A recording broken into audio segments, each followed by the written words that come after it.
don't forget the money, man.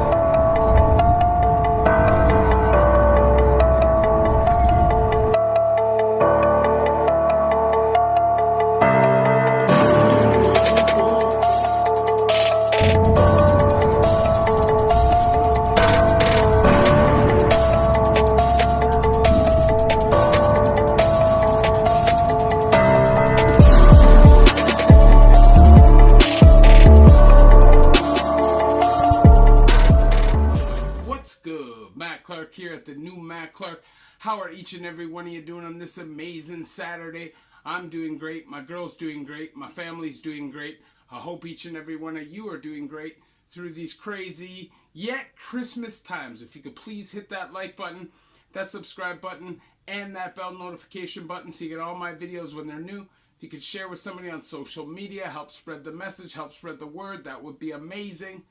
And there's a PayPal option if you'd like to donate, help support the channel. The link is in the description of all of my videos. So, what is prison and the New Year's like on Christmas? Is it more stressful? Do you have fun? What exactly happens? Now that depends. That depends. First of all, whether you're in provincial or you're in federal. Now, I'm going to start with provincial because it'll be a lot quicker. So if you're in provincial, most likely these days, you're going to be locked down. You might get out for a little bit of time on Christmas Eve. You might get out for a little bit of time on the couple days before New Year's. They might give you a little bit of phone time and shower time, but for the most part, it's going to be shortage of staff and you're going to be locked down. Now, it never used to be that way. I think it was like pre-2012. Something like that. There was never lockdowns for shortage of staff. Never.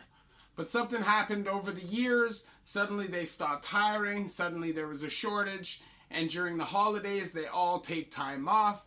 So you get locked down for shortage of staff. Now, it's COVID season. So obviously everybody's going to be locked down. It doesn't really apply to this year. Although this year is going to be a lot worse.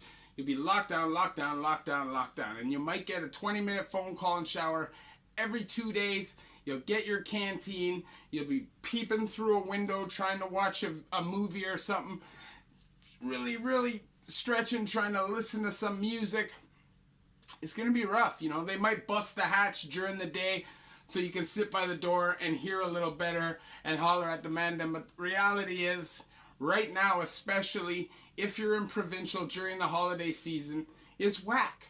You might be able to buy a little bag of weed. You might be able to buy yourself something to kind of help you get through the times. Obviously, when you're locked down at these times, they're more lonely, you know. And when you just got locked up, meaning that's when you're in provincial, you're definitely going to feel it more, you know. It's going to impact you more.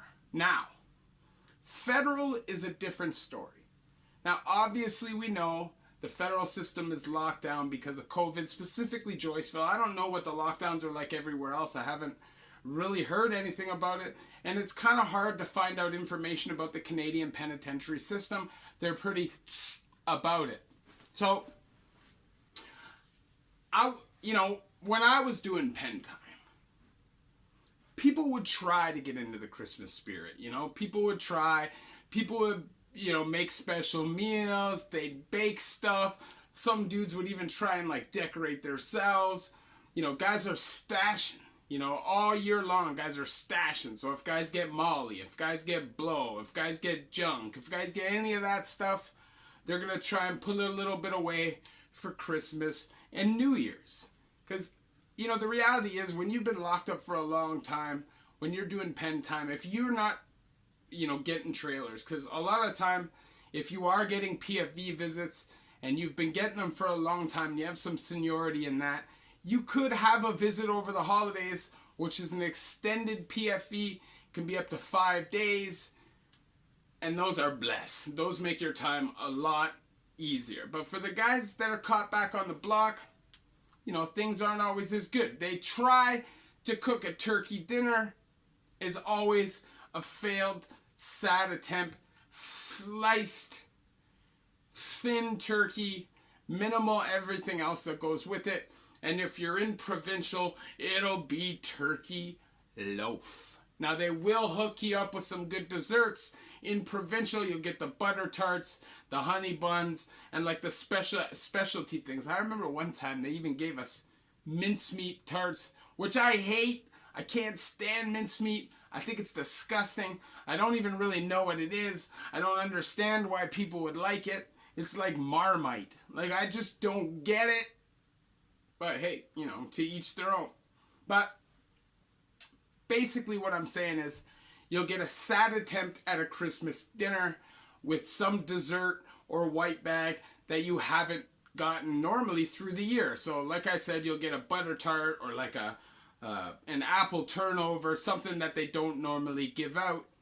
And you know, there's always the like the Salvation Army and stuff that will always come around. They'll sing Christmas carols to you a couple days before Christmas.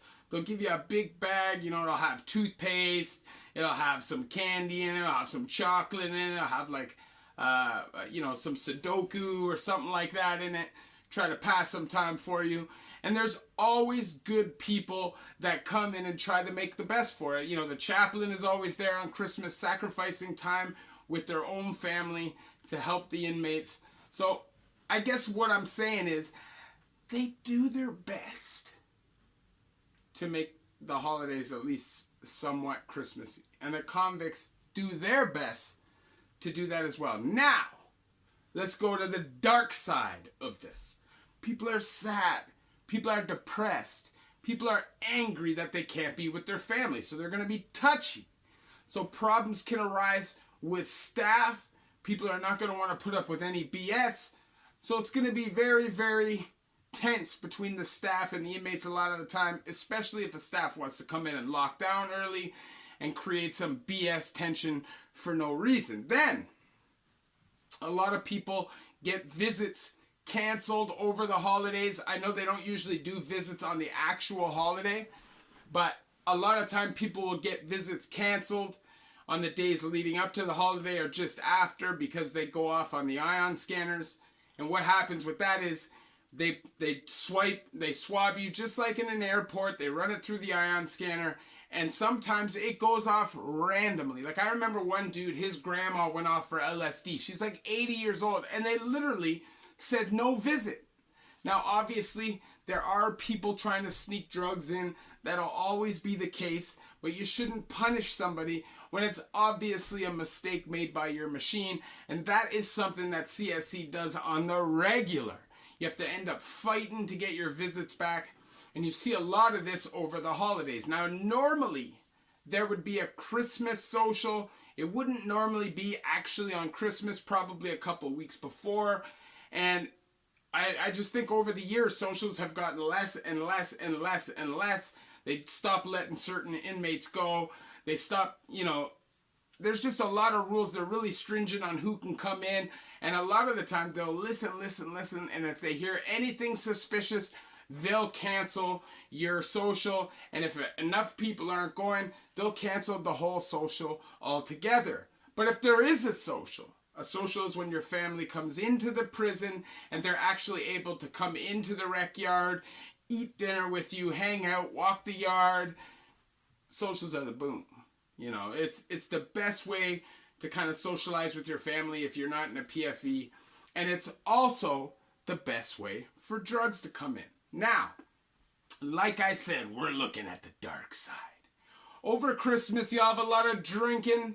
You'll have a lot of moonshine, and a lot of the time even brew. But you'll drink it to get it down.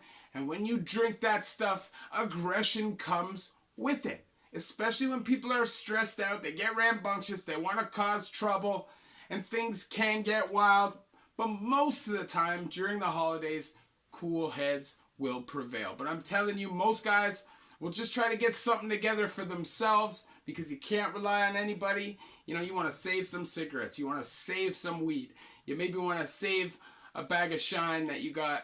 You might want to save something that you finessed through your sentence so you can enjoy the holidays. You also probably want to get some canteen together so you can make a real proper meal. Now, if you're in a place like Fembrook, you'll get a turkey. They'll give you a range budget for a turkey. You get special desserts and eggnog and all that stuff. But if you're in the higher security joints, you don't get that. So save money for canteen so you can chef something up, so you can at least, at the very least, not be left out of that, because the prison food just ain't hacking it. If you're somebody like me who comes from a family where Christmas dinner was every year, those prison meals ain't hacking it. Like it's just not cutting it for me. Now, with these times of year comes a lot of sadness, comes a lot of stress, and comes a lot of loneliness. So I'm talking to the family members, anybody who may have somebody locked down, reach out, send them a card, make them remember that you know they're there, send them some guap. You know, a lot of the time people outside don't realize how much those little things can inspire or can encourage somebody who may be in the dumps. A lot of the time people forget about you because you're locked up, and these are the worst times of years to go through that. So if you do know somebody who's locked up, you do have a family member that's locked up, even if you're not really seeing eye to eye, show some love. Let them know that you know that they're there, that you care that they're safe, that you care that they turn their life around. Whether you talk to them on a regular basis or not, that's the time to do it. Obviously, I share my stories with you guys, so you guys don't have to go through these things yourself. If I could snap my finger, nobody's in prison. They release everybody on the holidays. People go home. They get a pass to go home for the holidays and spend time with their family. That would be sick, but that is not what happens. That is not facts. If you're in prison during the holidays, it's gonna suck. It's really gonna suck, you know, and it's not something that you or anybody ever wants to go through that. So keep that in mind. If you know somebody who's dealing with it, if you could please hit that like button, that subscribe button, and that bell notification button so you get all my videos when they're new. If you could share with somebody on social media, help spread the message, help spread the word, that would be amazing. And there's a PayPal option if you'd like to donate, help support the channel. And one last thing, New Year's Eve. Provincial, they leave the TVs on late. So be prepared not to sleep. Be listening to Top 50 Countdown over and over and over and over and over and over. And if you're in federal, save something, put something away, mosque it, so you have something to enjoy your holidays. Love each and every one of you. The new Matt Clark.